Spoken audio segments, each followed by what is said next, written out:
Jagannath welcome to my channel tech studio. तो आज किसी नहीं वर्धित भत्ता जो वृद्ध मान भत्ता मिली तार किसी वृद्धि कराई। तो 80 वर्ष अधिक बयस और 80% अधिक अक्षमता व्यक्ति को सामिल जो पेंशन अच्छी से 35 वृद्धि कराई। तो कौ मानक प्रकार भत्ता मिल कौ दिन मिल पूरा वीडियो इनफर्मेशन आपको जनइबी। तो वीडियो को पूरा लास्ट पर्यंत देखो। चैनल वीडियो मध्य आपको जनइबी और चैनल आप नुआ चैनल को सब्सक्राइब कर दिखाँ क्योंकि एमती छोट छोट अपडेट आपको पहुंचे। तो चलते आज वीडियो स्टार्ट करा। देखो वर्धित भत्ता देले मुख्यमंत्री। तो जो भत्ता थिला आगुरु केते 2000 केते मिलतला एबे वर्धित भत्ता को 35 को वृद्धि कराई। तो सेतमे किछि अपडेट हम देखु। राज्य 80 वर्ष ताठार ऊर्ध्व वयस्क व्यक्ति की 80% ता तो उर्ध्व भिन्न कमी देतनु आज मासको 35 टका पेंशन पाइबे। तो आज ठारो मासको 35 टका पेंशन पाइबे। पूर्व जति थिला एबे से पैसाटा बढ़ी कि 35 टका हे जायछि। तो पूर्व से माने 1200 टका पेंशन बदले। तो पूर्व से माने 1200 पेंशन पाउतले तो एबे से 35 पेंशन पाइबे। होता बेले एथरो 2300 टका वृद्धि कराई 35 कराई। एते तर राज्य रे 4,17,496 जन व्यक्ति उपकृत हेबे। एथिरे 4,17,496 जन उपकृत हेबे सरकार निर्देश दैछन्ति। तेनु मुख्यमंत्री श्री मनोज माझी आज केन्दुझर एक वर्धित भत्ता वितरण कार्य शुभारंभ करते। और यह अवसर में मुख्यमंत्री कहते जो समाज वरिष्ठ नागरिक भिन्नक्षम और असहायक व्यक्ति सम्मान और आदर दि जाए से समाज हूँ एक आदर्श समाज। एम प्रति समाज संवेदनशील आवश्यक वरिष्ठ नागरिक मैंने आस्था विशेष मंदिर से हसखुशी और युवक समाज से अखंड आस्था और विरल संपत्ति भी मुख्यमंत्री कहते। और केन्दुझर धरणीर विश्वविद्यालय पड़िया आयोजित एक राज्य स्तरीय कार्यक्रम में मुख्यमंत्री कहते राष्ट्रीय सामयिक कार्य हिताधिकारी होता मधुबाबू पेंशन हिताधिकारी समस्त वर्धित पेंशन पाइबे।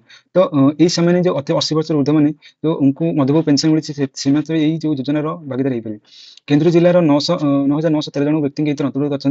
आज यही कार्यक्रम में एक आदर्श समाज कार्ड आमको एक गुरुत्वपूर्ण पांच नुआ सरकार आपको कथा देते कथा रखिंट आपण मैंने एक वर्धित पेंशन शुभारंभ कर व्यक्तिगत भाव खुशी होची कहते मुख्यमंत्री मूलचंद माझी।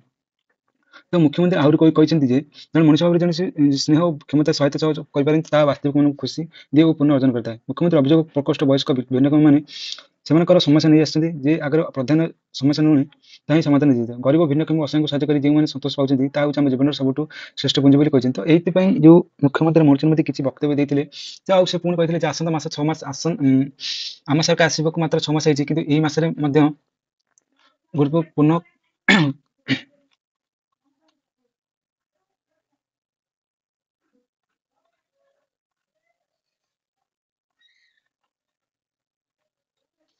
तो इतने राज्य विभिन्न जिला अवस्थित आयोजित कार्यक्रम में मंत्रिमंडल सदस्य वृंद संसद विधायक और जिलापाल उपस्थित थे।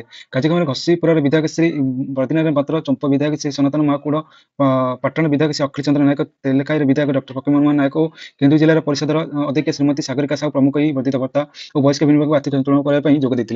तो ये गवर्नमेंट एक सरकार द्वारा एक निर्दिष्ट जो वृद्धि भत्ता मिलता से वृद्धि भत्ता को 1200 बदल 35 कराई। तो ये आपको जो 80 वर्ष ऊर्ध्व लोक जो प्रकार पेंशन मिलते 1200 टका वृद्धि राज्य में 4,17,496 जन को 35 मास पेंशन मुख्यमंत्री मूलचंद माझी निर्देश। तो आज